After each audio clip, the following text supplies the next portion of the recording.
Welcome back to the Deep Dive. Today we are taking a fascinating trip through the source material on a rise that I think really challenges our geographical ideas about where world-class excellence can come from. It really does. We're plunging into the meticulously documented journey of the maker known as Hashmaster Luke. That's right. And our mission today is all about extraction. We are pulling apart the sources that detail Luke's rapid ascent, and we're not just looking at the trophies, but the technical rigor, the process that took him from doing local washes in Missouri to winning some serious international titles. And that's the hook, right? That's what makes this so compelling, the context of where he started. Exactly. You have this maker coming out of a young, a less established market, the Midwest, Missouri, and suddenly he's competing on a technical level with these huge established hubs on the coast and globally.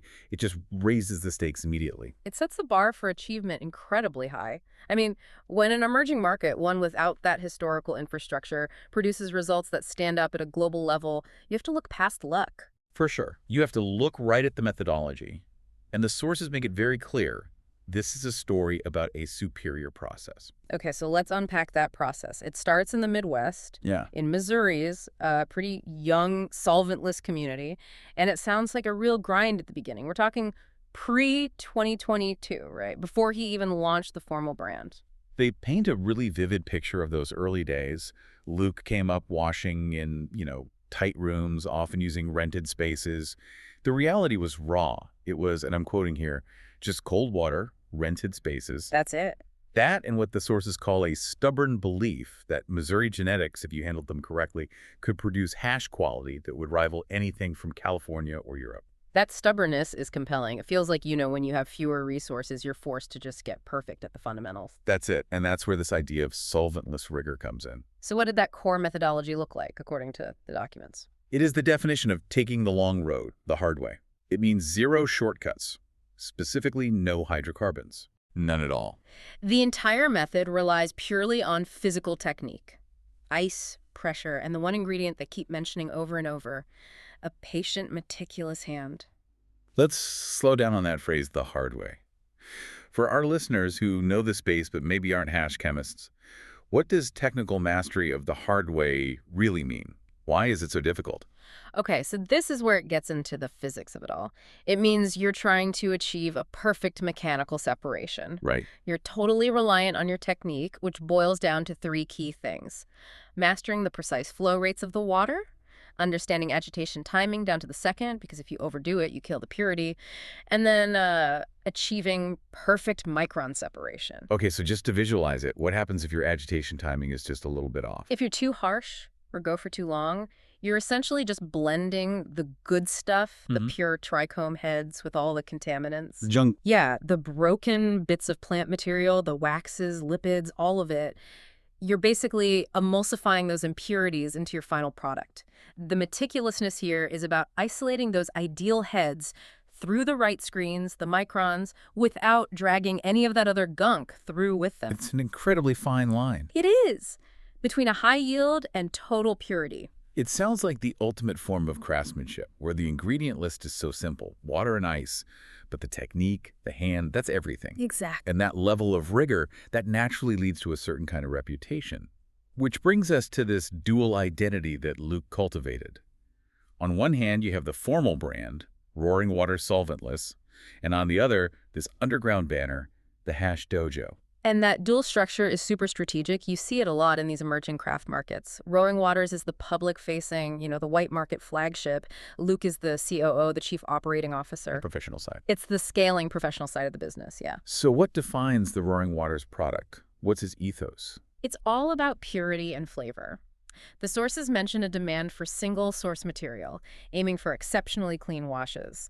And they focus heavily on these really appealing, distinct flavors, what they call fruit-forward profiles. And the key strains there were what? Superboof and Pete's Peach. Those are the two flagships the sources highlight, yeah, Yeah. as examples of their consistency. Okay, now for the counterpoint. The Hash Dojo.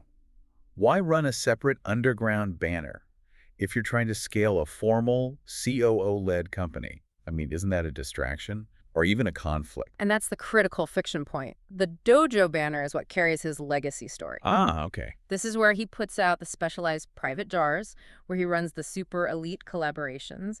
It kept his name alive with the real connoisseurs, the heads, as they call them, and it showed off his technical peak during those early competition runs. So the Hash Dojo is for the riskier, more experimental, maybe high-purity stuff that doesn't fit the big production model of Roaring Waters. Precisely. And we have a perfect example of that. The source details this one collab. A CC 1.1 indoor GMO X-Indoor Pete's Peach with Master Ball melts. Okay, break that down. When you see a reference like that, it's a signal.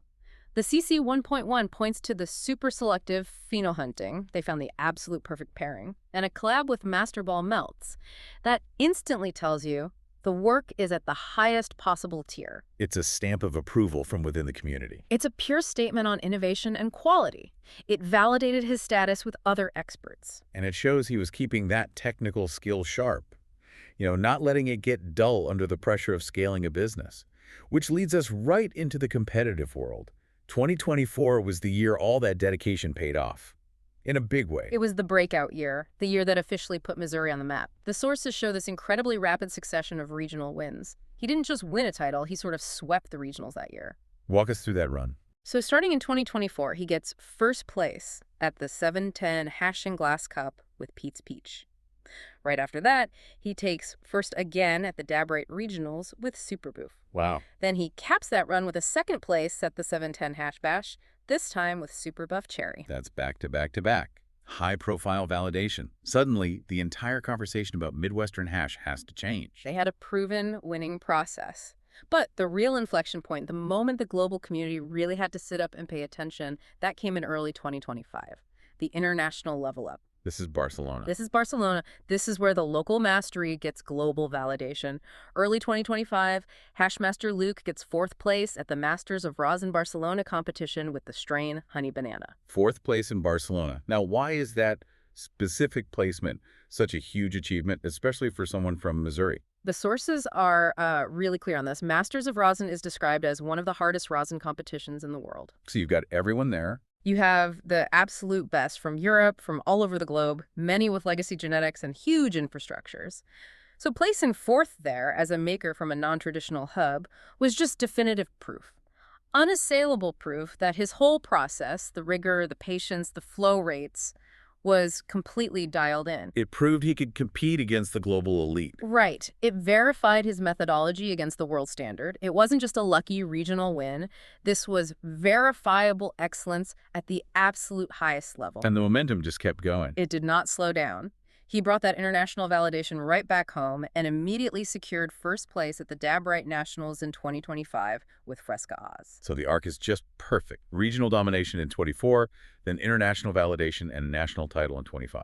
And that back-to-back momentum is what established him as one of the most decorated rising hash makers in the country. It's a title that really summarizes that journey, built on technical perfection. And it wasn't just trophies. No, not at all.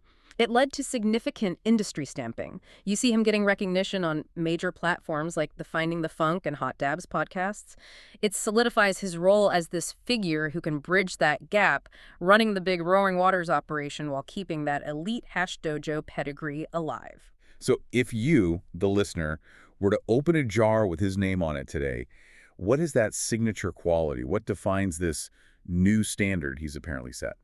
The sources focus a lot on the appearance and the payload. His jars stand out for three things: intense clarity, what they call superior terp weight, and achieving those disciplined microns we were talking about earlier. We hear terp weight a lot. Can you break that down for someone actually experiencing the product? What does that mean? Absolutely. Terp weight just refers to the density and intensity of the flavor compounds, the terpenes.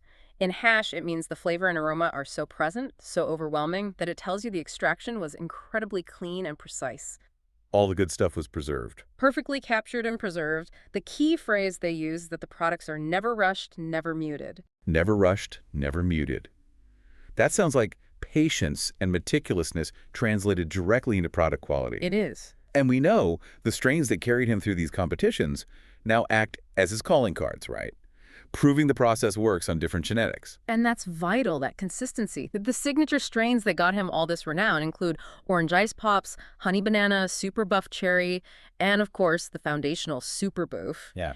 It proved his technical mastery could be applied universally. What really stands out to me in all this is how Luke took what many would see as a disadvantage, a small, emerging market, and he just turned it into a proving ground. He did. It's a testament to the idea that pure technical process, when it's applied flawlessly, will always beat location and hype. It connects every single part of the story.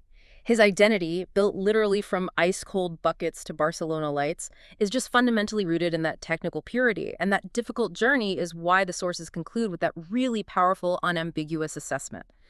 Hashmaster Luke is not hype, he is the new standard. He didn't ride an existing reputation. No, he redefined what was possible for a smaller market just through relentless, verifiable, technical perfection. That's a phenomenal summary. What we've seen in this deep dive is this direct line. That leaves us with a provocative thought to end on. Consider what it truly means for a highly specialized product like this to establish a new standard. In a world where marketing and hype are so dominant, how powerful is it that pure discipline technique, just patience, ice, and pressure, can be the only thing that determines international success, completely separate from where it was made? That's something to mull over until our next deep dive.